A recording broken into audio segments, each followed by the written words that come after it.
കേരളത്തിലെ വിദ്യാലയങ്ങളിൽ കുട്ടികളുടെ ചെറിയ സങ്കടങ്ങളും പ്രശ്നങ്ങളും രേഖപ്പെടുത്താൻ പരാതിപ്പെട്ടികൾ സ്ഥാപിക്കുമെന്ന് ഉന്നത വിദ്യാഭ്യാസ മന്ത്രി ആർ ബിന്ദു.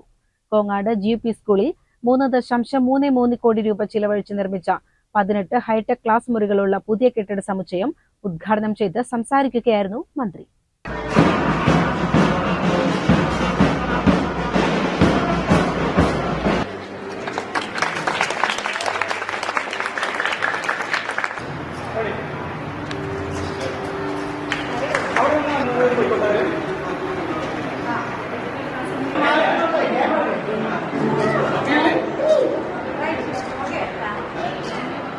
രണ്ടാനമ്മയുടെയും പിതാവിന്റെയും ക്രൂരമർദ്ദനത്തെക്കുറിച്ച് ഒരു കുട്ടി നോട്ട്ബുക്കിൽ കുറിച്ചതും അതിന്മേൽ തുടർ നടപടികൾ സ്വീകരിച്ചതും ചൂണ്ടിക്കാട്ടിയാണ് പൊതുവിദ്യാഭ്യാസ വകുപ്പിന്റെ ഈ പുതിയ തീരുമാനം.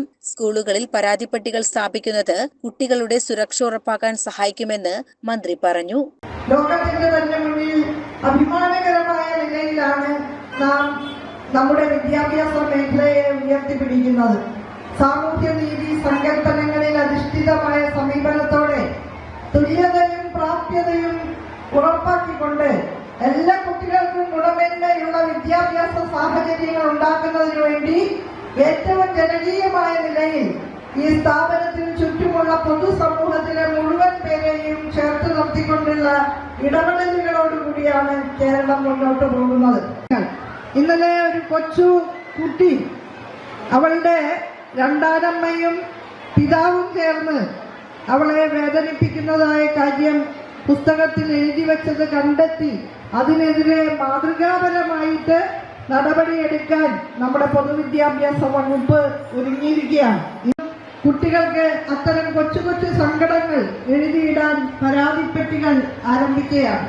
കെ ശാന്തകുമാരി MLA അധ്യക്ഷത വഹിച്ച ചടങ്ങിൽ Palakkad block panchayat president V Sethumadhavan, panchayat president T Ajith, vice president MP Bindu, ജില്ലാ പഞ്ചായത്ത് അംഗം A പ്രശാന്ത്, പ്രധാനാധ്യാപിക VP ശ്രീലത, കില എഞ്ചിനീയർ ഫാസിൽ അസ്ലം, പഞ്ചായത്ത് സ്ഥിരം സമിതി അധ്യക്ഷരായ P Krishnankutty, KT Sasidharan, Vidyakiranam coordinator Krishnakumar എന്നിവർ പങ്കെടുത്തു. CCN കടമ്പഴിപ്പുറം.